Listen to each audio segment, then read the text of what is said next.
Mani sauc Ilze Čuzuls-Krastiņa.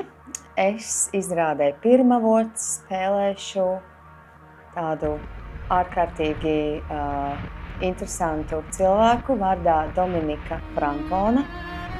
Iesākumā Frankona, uzvārds man mainās vairāk kā 2 reizes šīs izrādes gaitā, nepaskaidrošu vairāk kāpēc.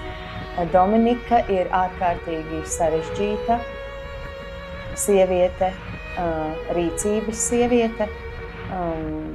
Tiešām man jāsaka viens no sarežģītākiem, psiholoģiski sarežģītākiem tēliem, ar kādu man nācies saskatīties.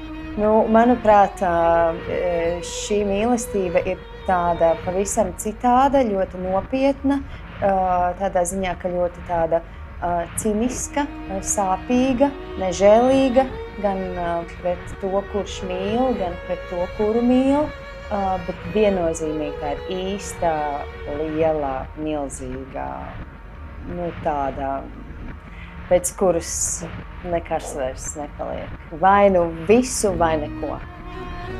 Dominika ir ārkārtīgi godīga, un tā ir gan viņas labā, gan viņas sliktā īpašība, jo nevienmēr tas strādā viņai par labu.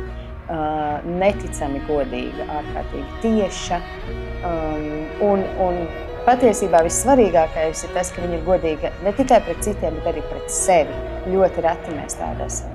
Es tiešām aicinu nākt uz šo izrādi tos skatītājus, kuri ir noilgojušies pēc kārtīga, īsta mīles stāsta, bet tāpat laikā arī pēc tādas sarunas par to, kas ir māksla, kas ir mūsu principi, lai mēs spējam tos ievērot.